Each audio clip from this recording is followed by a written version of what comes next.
আমরা তিন বন্ধু প্রবাসের ব্যস্ত জীবনে ক্লান্তি ভুলে গিয়ে একদিন ঠিক করলাম আজ আমরা ঘরে বসে নয়, একটু প্রকৃতির মাঝে হারিয়ে যাব।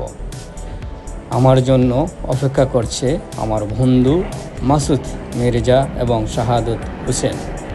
বের হয়েই দেখতে পায় আমার জন্য অপেক্ষা করছে আমার দুই বন্ধু।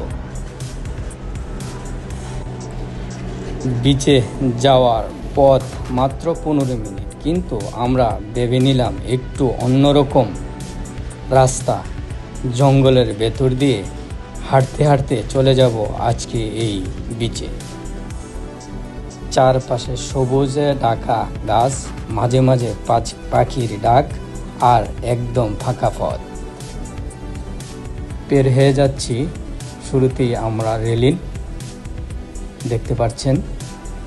এখন আমরা পাহাড় একটু বেয়ে উপরে উঠতে হবে, জঙ্গলের দিকে দেখতে পাচ্ছেন।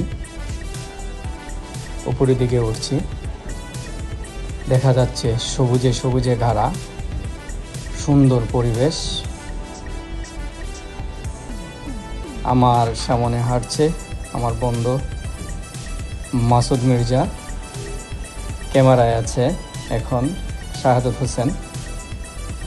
আমরা পাহাড় পেরিয়ে উপরে উঠলাম, এখন জঙ্গল দিয়ে হাঁটতে হাঁটতে চলে যাব বিচের দিকে, রওনা দিচ্ছি।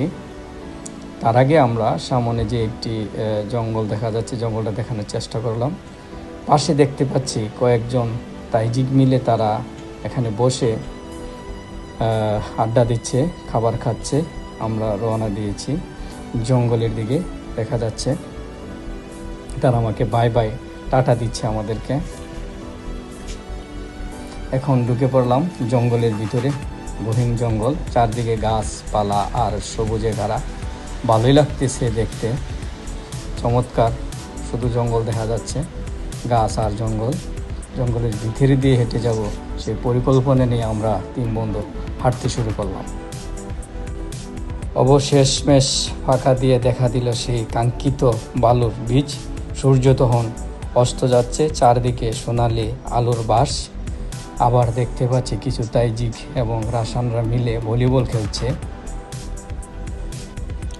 আমরা তিনজন একসাথে দাঁড়িয়ে থাকলাম কিছুক্ষণ। এই মুহূর্তের জন্য এত পথ পাড়ি দেওয়া আমাদের। 15 মিনিটের পথ জঙ্গলের ভিতর দিয়ে, বন্ধুত্বের এক নতুন গল্প। ভুল পথে হাঁটলেও যদি পাশে থাকে বন্ধুরা, তাহলে সব পথই হয়ে যায় স্মরণীয়। আমাদের বাসা থেকে মাত্র 15 থেকে 20 মিনিটের রাস্তা। আমরা এসে পড়েছি সেই বিচে। আমরা প্রায় সময় এই বৃষ্টিতে ঘুরতে আসি, তবে আজকে আমরা তিন বন্ধু মিলে আমরা একটি পরিকল্পনা নিয়ে ঘুরতে এসেছি। যদিও এটি একটি ছোট বিচ, তবে এখানে অনেক মানুষ প্রতি শনিবার এবং রবিবার বন্ধর দিন ঘুরতে আসে। আমরাও ঘুরতে আসি। দেখতে অনেক ভালো, সুন্দর, চমৎকার, সবার জন্য